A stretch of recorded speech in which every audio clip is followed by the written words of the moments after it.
All right, we're good. Okay, 5:30, we'd like to order for the policy committee for the Amity Board of Education. And then the first item then would be to approve the meeting minutes from January 25th. Make the motion to approve the minutes. Okay. Do we have a second? And we don't need a second. If I remember, it's been a It's okay. So calling the roll, Ms. DeMayo.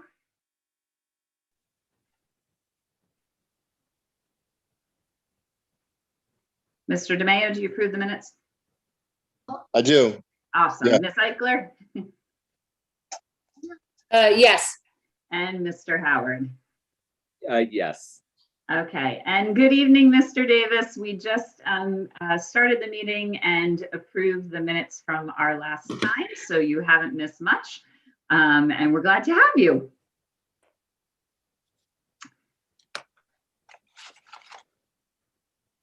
So I guess we're on to number 4 there. Nope, item 3. Oh, sorry. Public comment. And there was none. Thank you very much. Ms. Perro. You're welcome.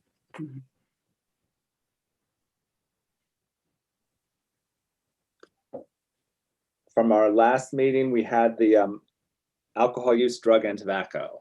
Yes, and so if you, nothing in this policy was revised other than what you see on page 8, which addressed Mr. Davis's concern about sports activities that were not under the guidance of CIAC. And so if you look in your packet, if you happen to have it in color, it's the blue, but if you don't, it is item number 6 that was added on page 8, which says that sports and activities not controlled by the CIAC will be treated in a manner consistent with CIAC sponsored activities. And so I addressed it as a separate item number. I think originally when we talked, we looked at the section underneath about the disciplinary action and adding language there. But the more I read the language, it addressed that students would be subject to discipline both by the school and by the CIAC. And if it's not a CIAC activity, then they aren't subject to discipline by the CIAC. So it would really just end up being however it was approached by the school. So that's kind of how I tried to adjust the wording. So, so that's the change in that policy.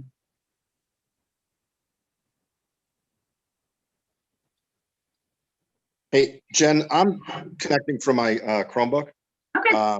And I'm on my phone, so I'm just going to hang up. If you could just Let you back in. Yeah, thank you. Sorry about that. Oh, well. All right, perfect. Thanks. No.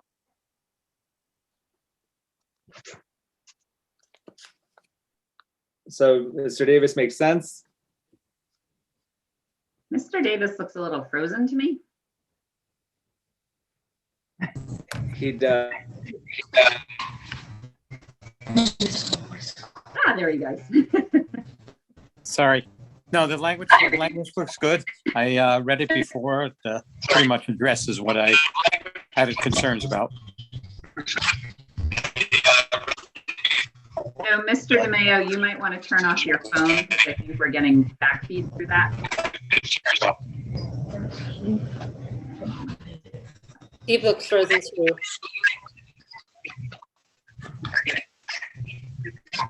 All right, I thought I turned it off, so let me just close all. Am I frozen? You're Yeah, a frozen. little bit. I shut my off, so am I still? Am I good? We can hear you a little bit better.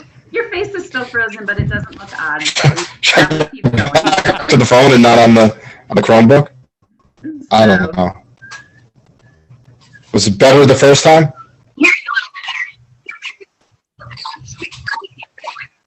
Maybe. I want to be in person.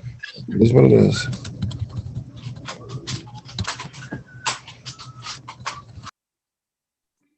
All right, we'll see if he can pop back in again.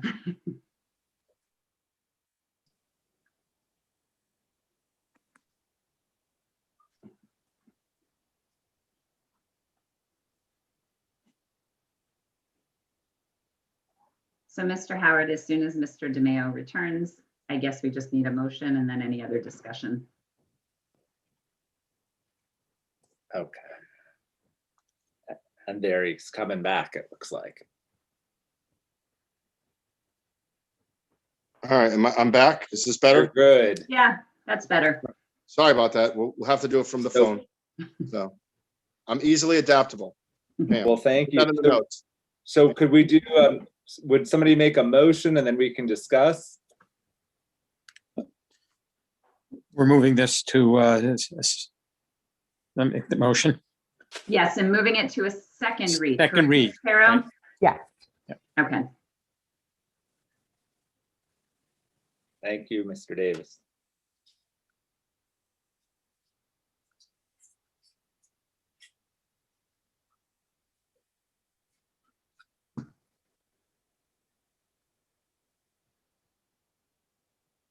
All right, I'm not hearing any discussion. Mr. Howard, would you like to call a vote? Yes, let's do that. Let's call a vote. All right, Mr. Davis, Yes. Mr. DeMayo, Yes. Ms. Eichler, Yes. Mr. Howard. Yes. Excellent.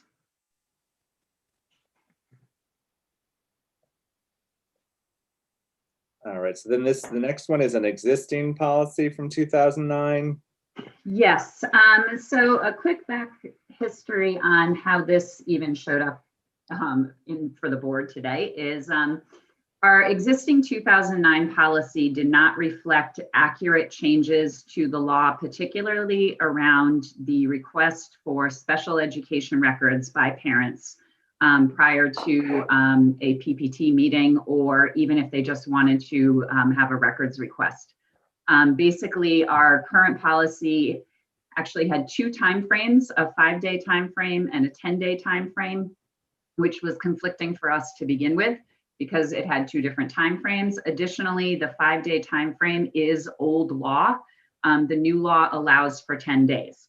So Mr. Brandt, hoping to solve this problem, asked us to look at this policy.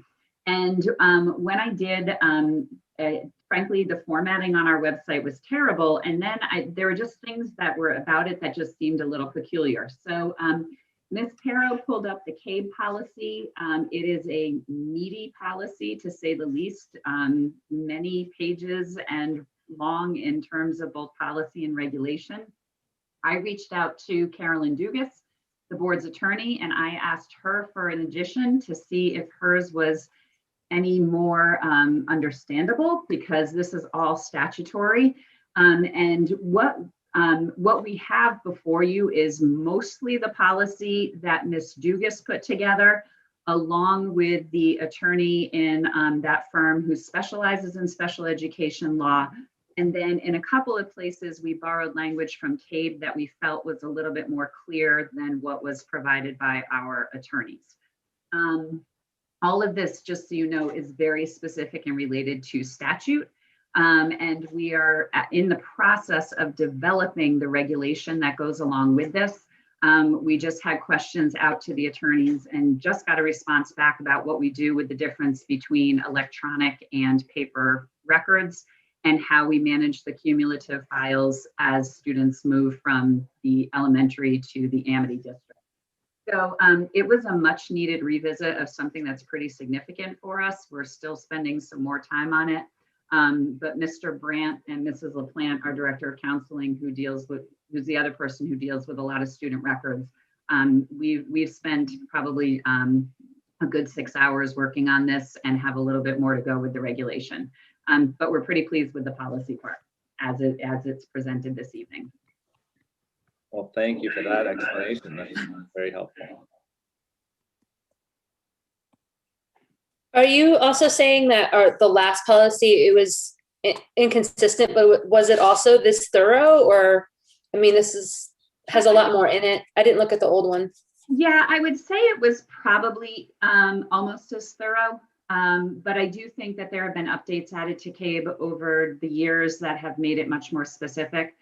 There were certainly things that I knew we were supposed to have that were missing from the policy. So I do think that this is a good revision and update.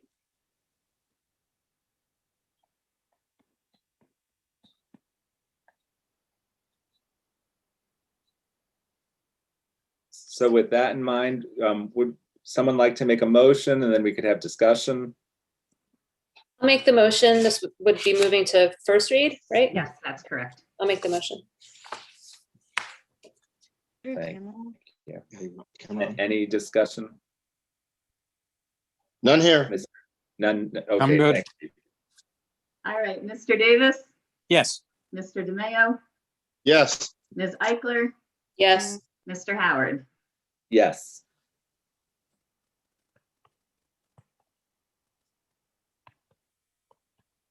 All right, so the next one is policy from 2006, I think. Yes, and so it just so happened that when I was working on revising the previous policy, 5125, it cross-referenced this one specific with 5141.24 for students and staff with HIV, AIDS, or ARC. So I just figured if I was updating one, I should probably just take a look and update the other. CABE actually has already done the review of our 5000s policy. And it is an existing policy. CABE says it's appropriate as written with some of the updates that they provided with respect to the legal references. So what you have before you is pretty consistent to our Amity policy, just changes in legal references.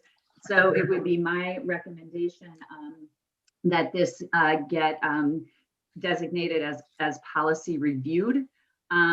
Because we're not really making any significant changes to it other than the updates for the legal references. Okay. So do we have a motion? So that if it's policy reviewed, that means it still has to go to first read? Ms. Perro can correct me if I'm wrong, but no, I believe when we've reviewed it, we just updated at the bottom that it's been reviewed, so we know it has a clean date. And then we just put it back into the policy. It's just the one page, it's short, it's, yeah. Yep. Yeah, okay. Perfect. So no motion required. Any discussion still? Seeing none, we'll go to the next one. All right, so the next is the 4000s, and remember, because of the way we have it on the agenda, we can take these all as one, or you can break them up. So I will walk the team through each of these, and then if you make notes, you can decide which ones you might move for first read, review, or end up not bringing into our policy manual at all. So the first one is policy 4111. And for your information, what you have in your packet on page 33 to page 34 is our Amity existing 4111. What you have beginning on page 35 through 37 is the CABE recommended 4111. And what you can really see is that the CABE recommended one is a much broader policy. It encompasses more than just the recruitment and selection of administrators. It's about all of our staff that we have in Amity. And it brings in a couple other relevant policies that we have later on this list. Just to clarify, the existing Amity 4111 will go in as a regulation under item D. So we're not gonna lose that. It's just going to go to where I think it's more appropriately placed. So just to sort of summarize item A, it would be my recommendation that the policy committee move the CABE version of 4111 forward for a first read to the board. Then going on to policy 4.111.1. This is an existing policy, and CABE made some recommendations for modification, mostly around the protected classes that are covered by equal employment opportunity. So what has been updated in your packet on page 38 is the most recent CABE wording. It is highly likely that they also updated the legal references there as well. I will leave it at the discretion of the committee whether they want to bring this to a first read to the board, or whether you all want to just acknowledge it as policy reviewed and updated, because the meat of the policy didn't change. Again, it's just who the protected classes are that are covered by this policy. Then going on to 4.111.3, that was one of the policies that CABE recommended, but is not required in their review of our 4000s. I felt that we had addressed this topic in the revision of 4.111, and I didn't think it was necessary to put in the additional policy. So it is my recommendation that 4.111.3 is not adopted as a new policy, since I believe we covered that in our revision to 4.111. Everybody following so far? Excellent. This is what happens on a snow day when nobody's bothering me. I can really dig in and be like, okay, we're going to straighten all these out. Okay, so then going on to 4.111.4. Again, it was an existing policy, but I would, and let's see, I would not recommend it. Instead, I would just, as I said, I would not recommend doing this one. Instead, I would put that language as part of the regulation under 4.111. I'm sorry, I had that backwards. I thought we were adding this policy, but no. I'm trying to keep a nice clean, just recruitment and selection, and then how we recruit and select administrators would just be a regulation that's under that recruitment and selection. So it is, it's actually peculiar because we have basically currently two of the same policies for two different things. So I would just like to clean all of that up. I'm sorry, does that make sense? Because I sort of lost track on that one. Yeah, 4.111, the old one is the same as this one, 4.111. So it would be my recommendation, take the new CABE 4.111 as our policy and put this as a regulation under 4.111.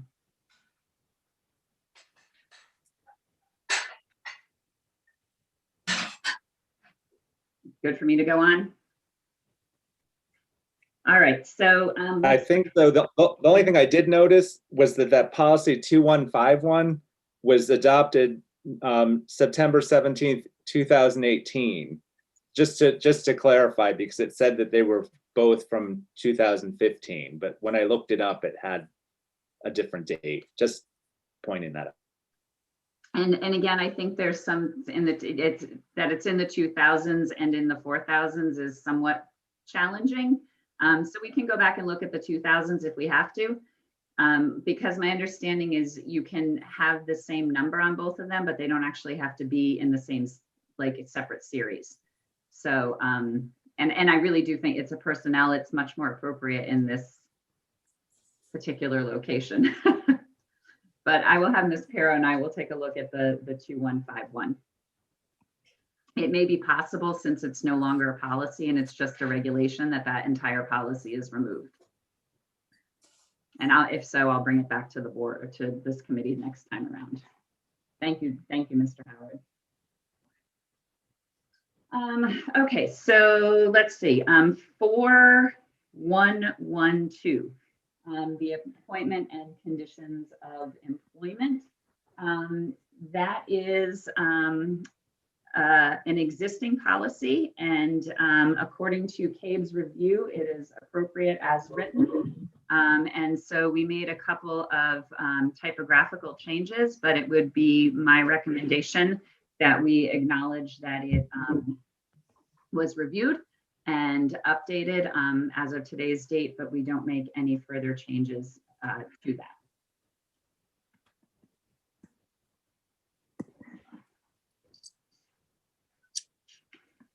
And so under item F, policy 4112.1, it was my recommendation that we use the existing Amity policy for the most part, with a change in item number 1, the first paragraph from April 1st to May 1st, since that is now statutorily aligned with the teacher tenure law.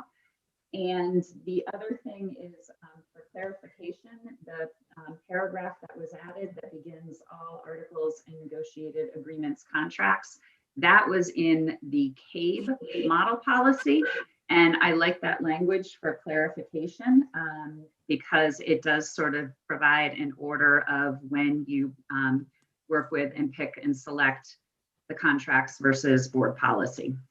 So I would recommend adding that. So this one is a little bit more of a modification to what we currently have. So it would be my recommendation that that one goes to the board for a first read.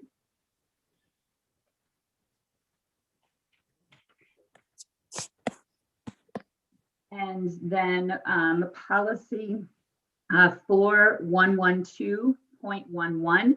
Again, it's provided as information.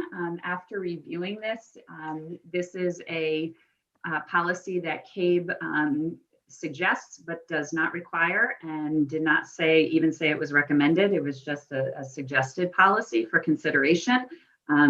We do not currently have one, and I do not believe that that is necessary because they would be governed by other personnel language to begin with. So it would be my recommendation that that is not forwarded to the board for a first read.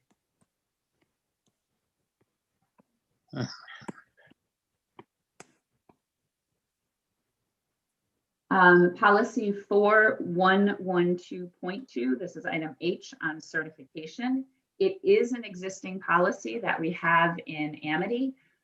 However, CABE's review provided us with a suggested replacement for our existing policy to reflect updated legislative language. I also believe that one is a little bit more clear with respect to who is responsible for maintaining, upkeeping, providing, collecting their certification. It's a question that comes up every once in a while, but I do believe that the CABE revision is much more appropriate for what we have, for what our expectations are for our certified staff. So it would be my recommendation that you forward the CABE revision to the board for a first read. Policy 4112.4 is our current policy, and it is indicated as being appropriate as written. I did not even provide the sample because I really like the latitude that's provided with this policy, and would recommend that we just mark this one as for review and update the date because that was good and okay for by CABE. And then the last one that we have for today is 4112.5, which is the fingerprinting. There were massive changes to fingerprinting requirements probably about maybe even as much as 4 years ago. So the CABE policy that's found on page 52 to 53 reflects all of those changes. It would be 100% my recommendation that the board review for a first read the CABE policy because that does match all the requirements that we now fall under for the fingerprinting.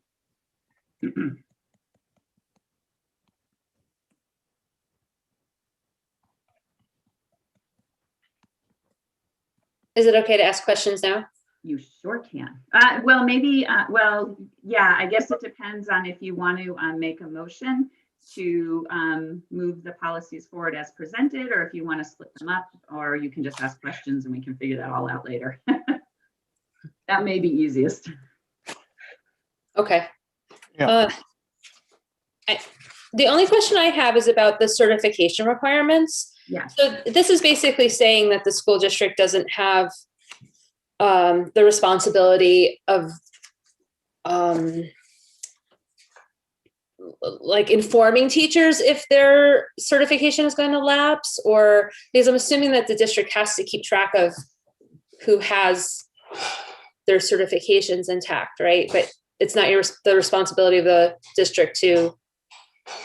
Correct. So I just know even from my own personal experience, because my new certificate is sitting here on my desk, as employees, we are notified by the CES, and so we are responsible for renewing those certificates. And it's not a matter of having somebody in the office who is constantly sending out emails reminding people to renew their certificate. The State Bureau of Certification takes care of that. And truly the onus is on the teacher to know when their certification expires and to take the appropriate steps to renew it. So that's what it kind of encapsulates, yes.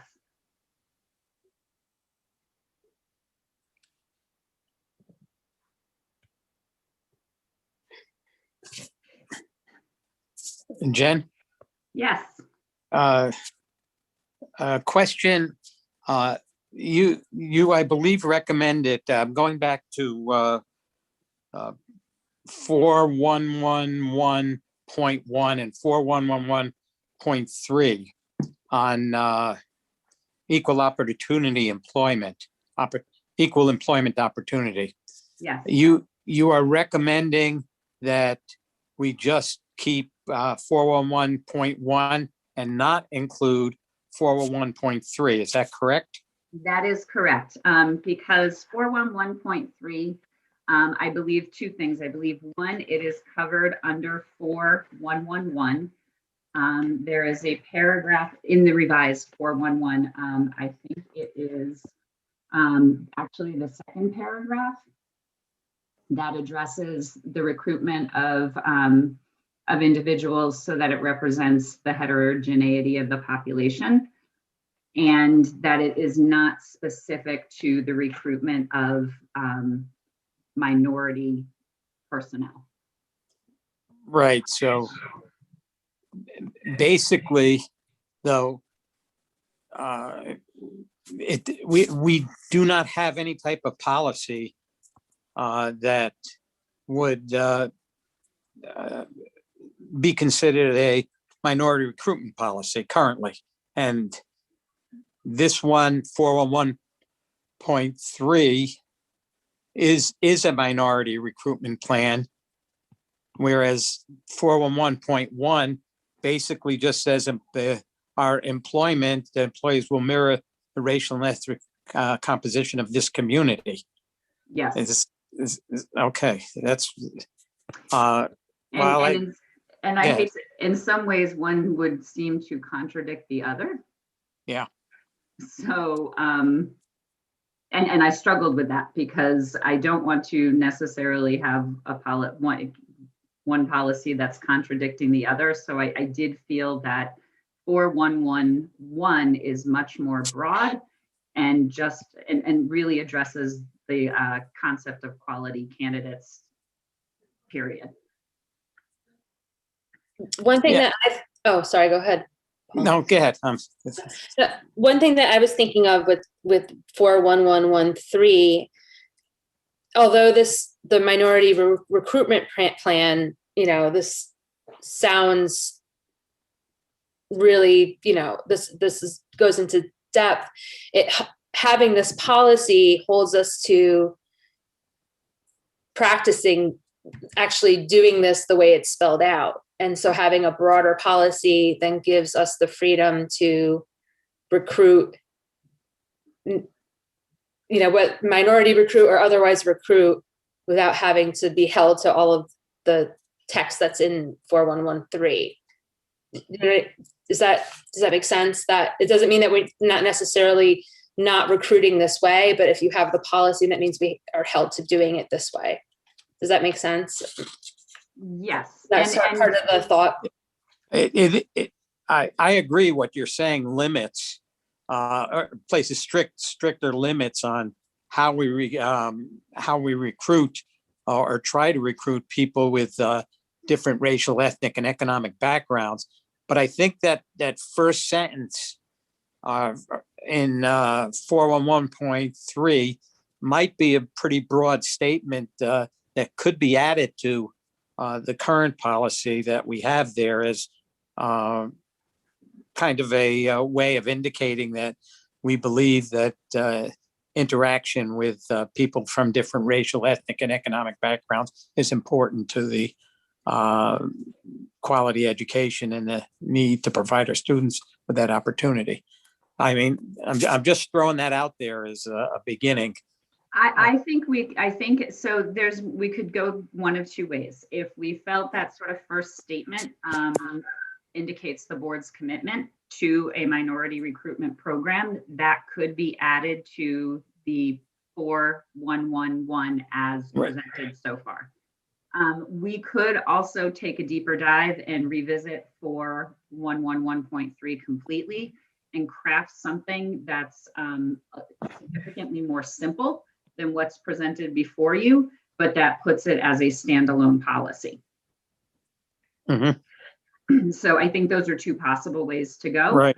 I like that second thought of still having the policy, but maybe not having the so specific. I especially like even the second statement after or, that second sentence, you know. Right. Yeah, that's what that. So why don't we do this? Why don't we we'll send 4111.3 kind of back to me, and I'll bring it back to policy for the next meeting as with a possible revision that provides a little bit more latitude than the one as presented does, but that will allow for the addition of that policy. I like that concept. That Yeah. sounds good. Yeah.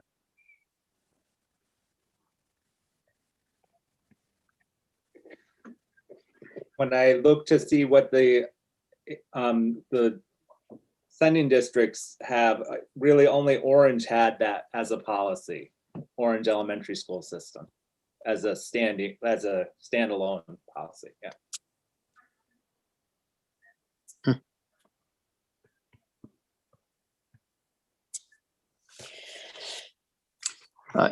Jen, Yes. that this might also be something as was just mentioned. Orange has such a policy. I guess I don't know about Bethany or Woodbridge, but maybe this is something you can raise with the other superintendents so that we look at it in a broader manner for all the districts. I certainly can. They love it when I raise topics. No, I will be more than happy to do that. It's a very good suggestion, Mr. Davis. And to be fair, I'll take a look at Orange's policy and see if the language mirrors Cabe's or if it has something different that I can borrow from to craft our own. Okay.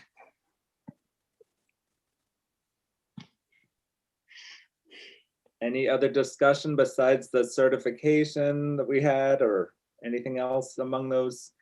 I just have one other little question about the policy 4112.4 health examinations. Yeah. Is that like in the case of like a teacher where like physical illness might be getting in the way of like performance? So that means that the district would ask that teacher to go see a doctor? It could be that, or a custodian if they have some sort of issue that would prevent them from doing physical tasks related to their job.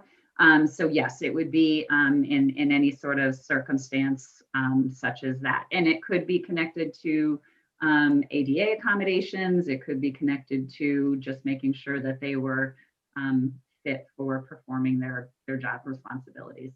That's interesting.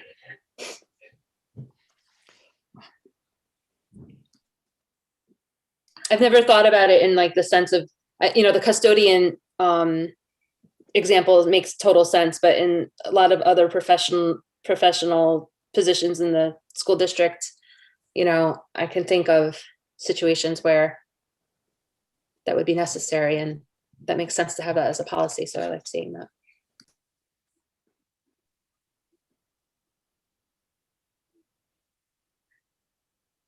And those were pretty much out of date. They were 2006, is that correct? Yeah, I think when we originally adopted the policy manual, kind of full scale, so. All right. So in terms of any kind of emotion, I think it might be difficult to say like exactly, for anyone to say, how would we best do this? So I think, Ms. Pero, did you take good notes? Do you know which ones are moving forward for a first read? I can review what I have and then we'll just make sure. I have the first reads as 4111. That's A, B 4111.1, then down to F 4112.1, H 4112.2, and J 4112.5. Then for C 4111.3, I have that's going back to the March policy with edits. I was a little unclear on 4111.4. That's going to be a regulation under item A, 4111.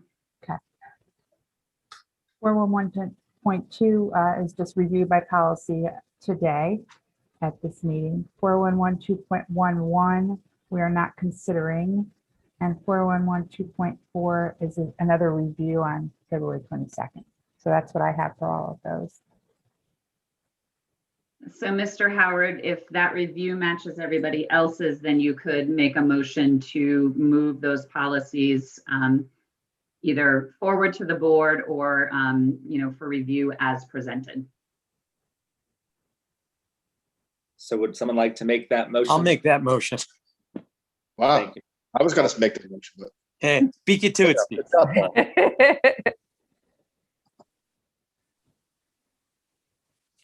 And then I guess the roll, we need the roll. No other discussion, everybody's good? All right, Mr. Davis, Yes, Mr. DeMayo, Yes, Ms. Eichler, Yes. Mr. Howard. Yes. All right, and if you all are lucky, we'll have another snow day and I'll be able to crack another 12 or 14 policies. No more snow.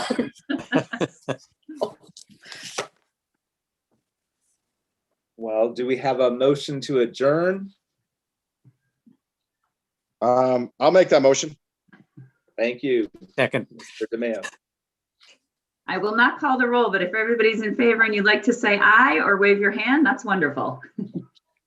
And thank you very much for no canary sheets. It was wonderful the way you organized the packet. So thank you very much. Yeah, Thank you. Yep. that was Dr. Byers.